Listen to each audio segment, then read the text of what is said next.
금요일 새벽 예배를 하나님 앞에 올려드리겠습니다.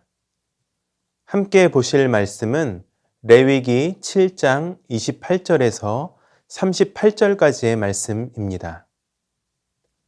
여호와께서 모세에게 말씀하여 이르시되 이스라엘 자손에게 말하여 이르라.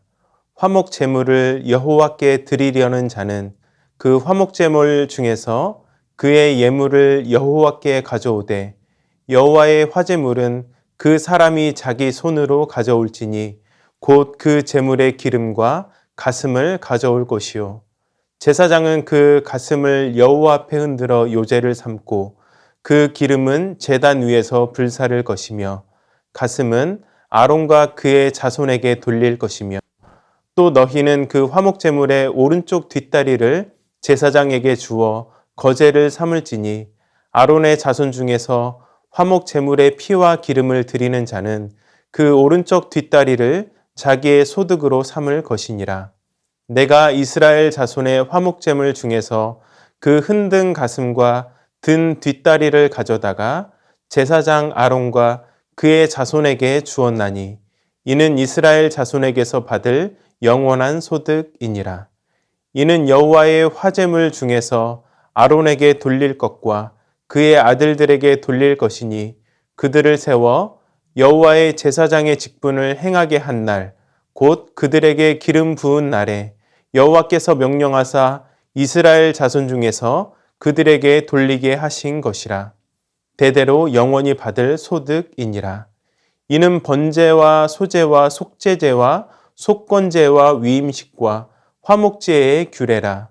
여호와께서 신의 광야에서 이스라엘 자손에게 그 예물을 여호와께 드리라 명령하신 날에 신의 산에서 이같이 모세에게 명령하셨더라. 오늘 본문은 레위기의 5대 제사 중 화목 제물에 관한 이야기가 계속해서 이어지고 있습니다. 화목 제물에 관한 규례들이 앞서 나왔고 그 중에서도 피와 기름을 먹지 말라는 말씀이 어제의 말씀이었습니다. 오늘은 화목 제물에서 제사장의 몫이 있다는 사실을 우리에게 알려주고 있습니다. 우리는 먼저 화목제가 자원에서 드리는 제사라는 사실을 알 수 있습니다. 28절과 29절입니다. 여호와께서 모세에게 말씀하여 이르시되 이스라엘 자손에게 말하여 이르라. 화목 제물을 여호와께 드리려는 자는 그 화목 제물 중에서 그의 예물을 여호와께 가져오되. 아멘. 이렇게 말씀하고 있습니다. 화목 제물을 여호와께 드리려는 자, 무슨 말씀입니까? 자기가 원할 때 드리라는 것입니다. 하나님께서 원하시는 것은 자기가 드리고 싶을 때, 소망할 때 드리라는 것입니다. 화목제는 제사를 드리는 동기와 목적에 따라 감사제, 서원제, 자원제로 구별되었습니다. 감사제는 하나님께서 주시는 것들 또한 은혜에 감사해서 드렸던 것입니다. 서원제는 하나님께 무엇인가를 서원할 때 드렸던 제사입니다. 그리고 자원제는 하나님께 자발적으로 즐겁게 드리는 제사라고 하여 낙헌제라고 부르기도 했습니다. 이렇듯 제사는 억지가 아닌 즐겁게 자원하여 드리는 것입니다. 자원하는 마음, 이것이 중요하다는 것입니다. 신약에서도 이러한 원리는 그대로 적용되었습니다. 성도들의 연보를 다루고 있는 고린도후서 9장 7절을 보면 헌금의 원리를 이렇게 말씀하고 있습니다. 각각 그 마음에 정한 대로 할 것이요 인색함으로나 억지로 하지 말지니 하나님은 즐겨내는 자를 사랑하시느니라. 마음에 정한 대로, 즉 마음이 기뻐하는 대로 자원하여 드리라는 것입니다. 인색함으로나 억지로 하지 말라는 것이죠. 그렇게 할 거면 차라리 하지 않는 것이 좋다는 것입니다. 우리 하나님은 즐겨내는 자, 기꺼이 드리는 그 순전한 마음을 기뻐하신다는 것입니다. 우리가 하나님 앞에서 드리는 예배, 예물, 봉사, 그분 앞에 드리는 시간은 기꺼이 그리고 자원하는 기쁨으로 행해져야 함을 기억해야 합니다. 늘 이 사실을 의식하고 기억하시기를 바랍니다. 그래서 하나님께 드리는 모든 시간과 정성이 기쁨과 감사로만 행해질 수 있는 저와 여러분의 신앙이 될 수 있기를 주님의 이름으로 축복합니다. 이렇게 자원하여 드릴 때 하나님께서는 우리에게 그것들을 마음껏 누리게 하십니다. 30절부터 33절을 보겠습니다. 여호와의 화제물은 그 사람이 자기 손으로 가져올지니 곧 그 제물의 기름과 가슴을 가져올 것이요 제사장은 그 가슴을 여호와 앞에 흔들어 요제를 삼고 그 기름은 제단 위에서 불사를 것이며 가슴은 아론과 그의 자손에게 돌릴 것이며 또 너희는 그 화목 제물의 오른쪽 뒷다리를 제사장에게 주어 거제를 삼을지니 아론의 자손 중에서 화목 제물의 피와 기름을 드리는 자는 그 오른쪽 뒷다리를 자기의 소득으로 삼을 것이니라. 아멘. 제사자가 직접 화목 제물을 가져가면 제사장은 그 중에서 먼저 가장 귀한 것인 기름을 제단에 태웠습니다. 기름은 가장 귀한 부분 중 하나로서 하나님께 온전히 태워 드려야 했습니다. 또한 제물로 드린 것 중에서 가슴은 제사장에게 분배했습니다. 가슴은 아론과 그의 자손에게 돌릴 것이며 이렇게 말씀을 하고 있죠. 그리고 오른쪽 뒷다리는 그 제사를 집례한 제사장의 몫으로 가져갔습니다. 화목 제물의 피와 기름을 드리는 자, 제사장을 말하죠. 그 피와 기름을 드리는 자는 그 오른쪽 뒷다리를 자기의 소득으로 삼을 것이니라. 이렇게 말씀하고 있습니다. 그런데 그렇게 제물을 분배하기 전에 먼저 가슴은 요제로, 뒷다리는 거제로 드려야 했습니다. 전통적인 유대인의 해석에 따르면 요제는 제물을 수평으로 흔드는 의식을 뜻합니다. 제물의 가슴을 앞뒤로 흔드는 의식을 나타내는 의미는 이렇습니다. 그것을 앞으로 내미는 행위는 이 제물이 하나님께 바쳐졌다는 뜻이고 다시 뒤로 물러나는 것은 하나님께서 허락하셨다. 하나님께서 나에게 그것을 주셨다는 것을 의미합니다. 거제는 들어 올리는 것을 말합니다. 제사장이 오른쪽 뒷다리를 들고 위로 올리는 것입니다. 위로 올리는 것은 그것을 하나님께 드리는 것을 뜻하고 내리는 것은 하나님께서 제사장에게 그것을 주시는 것을 말합니다. 즉, 요제와 거제가 의미하는 것은 하나님께 먼저 드리고 그리고 후에 우리가 허락받아 누리는 것을 말합니다. 제물을 흔드는 자세만 생각하면 이것이 우스꽝스럽게 여겨질 수 있습니다. 하지만 형식이 아니라 마음을 다해 올려드리면 중심을 하나님께 먼저 드리고자 하는 열정의 표현이 된다는 것을 기억해야 합니다. 이것은 좁은 의미에서 땅을 분배받지 못한 레위인들, 즉 제사장들에게 주어지는 몫을 통해 그들을 먹이시는 하나님의 은혜를 보게 됩니다. 그리고 이러한 원리는 오늘날에도 그대로 적용이 됩니다. 성도의 자원하는 감사와 마음을 통해서 하나님께 드려진 예물의 일부는 다른 직업을 갖지 않고 하나님과 교회를 섬기는 사역자들에게 사례로 돌아가게 됩니다.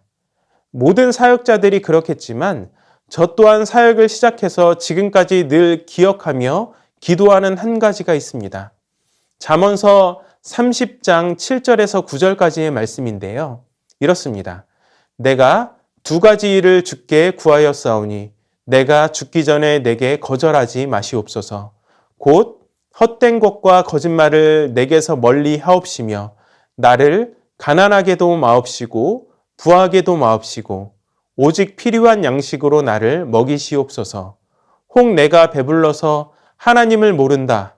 여호와가 누구냐 할까 하오며 혹 내가 가난하여 도둑질하고 내 하나님의 이름을 욕되게 할까 두려워 함이니이다. 너무 가난해서 빈궁하지 않게 혹은 부에서 교만하지 않게 교만에 빠지지 않게 늘 있는 것에 자족하는 은혜를 주옵소서. 이렇게 기도합니다.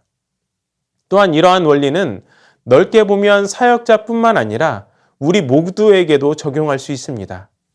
요제와 거제를 통해 모든 것이 하나님의 것임을 먼저 인정했던 것처럼 우리가 누리고 있는 모든 삶의 축복이 하나님으로부터 온 것임을 기억하시기 바랍니다. 그리고 하나님께서 주시는 것을 누리는 지혜가 우리 모두에게 있기를 축복합니다. 이어지는 35절과 36절은 6장과 7장을 마무리하는 결론을, 그리고 37절과 38절은 1장부터 7장까지의 5대 제사에 관한 전체 결론을 요약해서 말씀해 주고 있습니다. 그리고 내일부터 이어지는 8장에서는 제사장의 위임식을 다루게 됩니다. 이제 말씀을 맺겠습니다. 하나님께 드리는 모든 시간과 정성을 즐거운, 그리고 기꺼이 드릴 수 있는 저와 여러분이 될 수 있기를 바랍니다. 또한 내가 누리고 있는 모든 것이 하나님께로부터 온 것임을 기억하고 자족하고 주신 것을 선용할 수 있는 지혜로 살아갈 수 있는 우리 모두가 될 수 있기를 주님의 이름으로 축원합니다. 주신 말씀을 기억하며 다 함께 기도하겠습니다. 자원하는 기쁜 마음으로 하나님께 모든 삶을 올려드리게 하옵소서.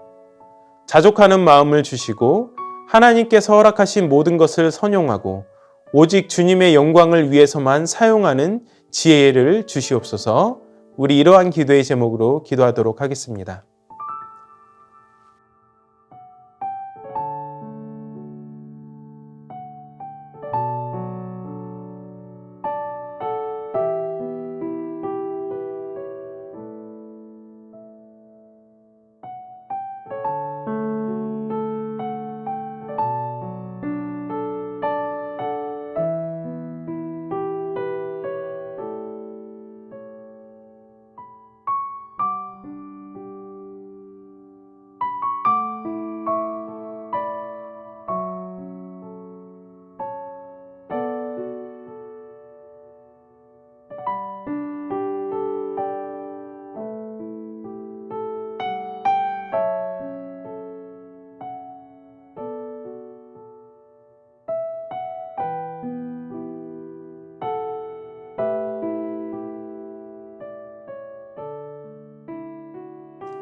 나라와 열방을 위해서 기도합니다. 코로나 바이러스의 확산을 막아주시고 속히 소멸되어서 모든 산업과 경제가 정상으로 회복되게 하옵소서. 대선을 통해 선출된 대통령이 국익을 생각하고 국민을 섬기는 리더가 되게 하여 주시옵소서. 러시아와 우크라이나의 전쟁이 심화되지 않고 빨리 평화를 되찾게 하옵소서.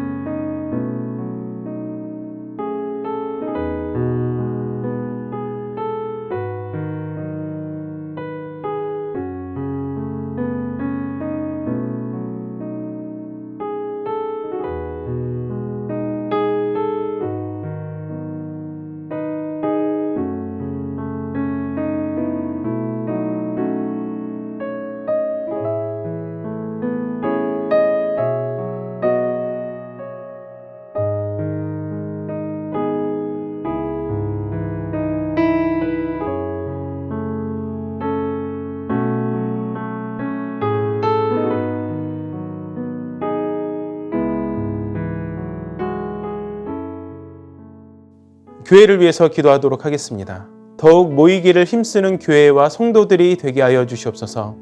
다음 세대 겨울 성경학교와 수련회 가운데 예비하신 하나님의 큰 은혜가 부어지게 하여 주시옵소서.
선교사님들과 환우분들을 위해서 기도하도록 하겠습니다. 과테말라 도익찬 노행자 선교사님을 위해 기도합니다. 주님의 때에 센터를 주셔서 진료실을 통해 주님의 3대 사역이 이루어지도록, 노방전도와 방문전도를 통해 뿌려진 복음의 씨앗이 열매 맺도록, 구제사역이 중단되지 않고 계속해서 이어질 수 있도록 기도해 주시기 바랍니다. 또한 방글라데시 박숙희 선교사님을 위해 기도하기를 원합니다. 방글라데시 시드센터의 아이들이 예수님처럼 사람과 하나님께 사랑스럽게 성장하여 갈 수 있도록, 시드센터 스태프들이 한 마음으로 겸손하게 서로를 섬기며 사역할 수 있도록, 또한 스리랑카에서 주님의 마음으로 그 땅을 품게 하시고 재정착하는데 하나님의 사람들을 만날 수 있도록 기도해 주시기 바랍니다. 환우들을 위해서 기도합니다. 추명우 성도님, 추승민 형제, 김인혜 집사님, 최혁기 성도님, 이길태 집사님, 김평수 집사님, 김찬준 집사님, 김영자 권사님, 정순궁 권사님, 김봉남 권사님, 김광순 집사님, 박문천 집사님, 정성혜 집사님 어머님, 우리 시간 환우와 또한 선교사님들을 위해 주님 앞에 기도함으로 나아가도록 하겠습니다.